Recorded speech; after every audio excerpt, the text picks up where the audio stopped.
iHeart Podcasts. Hear more Gold 101.7 podcasts, playlists, and listen live on the free iHeart app.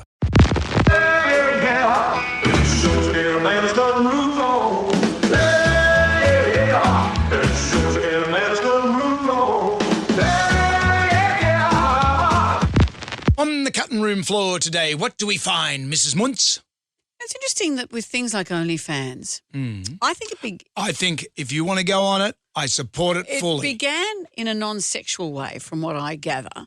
Like if you wanted to have tennis lessons from a professional, it was people who were giving their content away for free on social media and thought, you know what, why don't I have a selection of platforms where people pay to get the best of me? Yeah. And now it's synonymous with sex.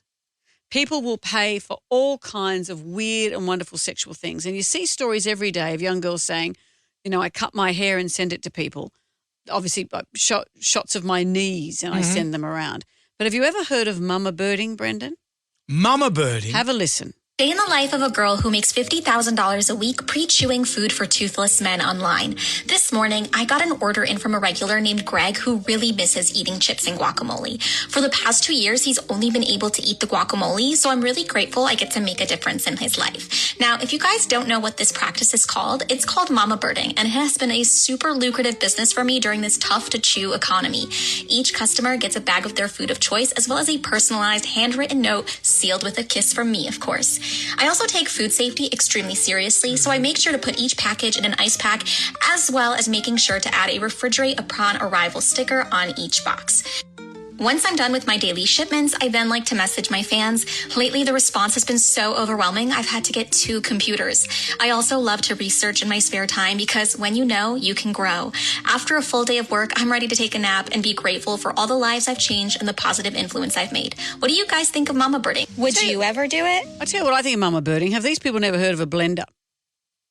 If you want to taste chips and guacamole, blend them up. Blend them together. This pre-chewing is a perversion. And if you want to do that, great. But don't pretend it's for your nutritional needs and because you want to taste what a chip and a guacamole tastes like. Blend it up. Yeah. If you could pay someone to do anything while you watched, what would it be? You're ironing? I don't know. That's a good question. I don't think I'm into that. I'm not a real kinky guy. How do people know what their kinks are? Yeah, how does that get This to? is what the internet has done. Where does that get? Yeah. This is the thing. You know, like people who say, I feel like eating human flesh, and people go, you can eat mine. They all connect on the internet. Remember the cannibal of Rotterdam over there in Germany? It's a hell of a nickname. And the place is called Rotterdam. I spelled that, but I think they say Rotterdam. Anyway, he put an ad on in the paper for someone that would like to be chopped up and eaten. And he got 6 people that wanted to have it done. He even went on a date with one of the prospective meals. They went out and watched a movie together, had a great time, and at the end, the person that was going to be offering up himself as a meal said, you know what, I'm not really vibing on this. And the cannibal said, no worries, that's okay. And then in the end, the guy that he did eat, they enjoyed the meal. They ate his testicles together. The person who'd given the testicles? Yes. This is the thing. You don't know. I know of single women and single men that can't get anyone. Yeah, I know. This is the thing, isn't it? You scratch the surface and go, I have a small perversion, but I'm living with it, or I haven't even explored what it might be. Yeah. I'm reading an article about a woman who worked in a sex club, and she had a client who liked to have slugs put around his area. And she'd say, and this one's this one, this one's this one, and then she'd put one in a special part of him, and that would be the end of the event. But that one was Sammy, and he had to have a bow tied around him. How do you know where a slug's neck is? I don't know. They'd be like putting a bow tie on Mike Tyson. How do you know that you'd like that? Unless as a kid you had an experience in the garden with a slug. Maybe that's where this stuff comes from.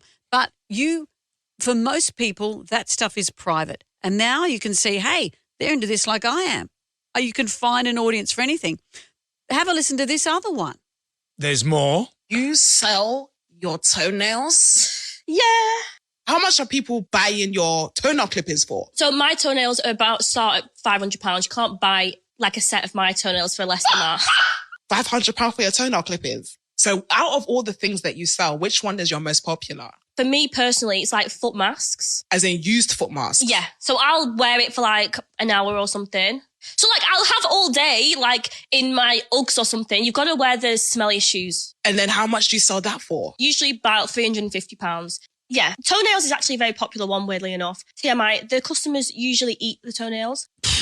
Can you get that on Uber Eats? Oh. The driver just comes and takes his sock off. It's dinner and a toothpick in one. You know, just go and get a job. You know, the chewing one. I was talking to the girls who work with us here and they said, I'd do that.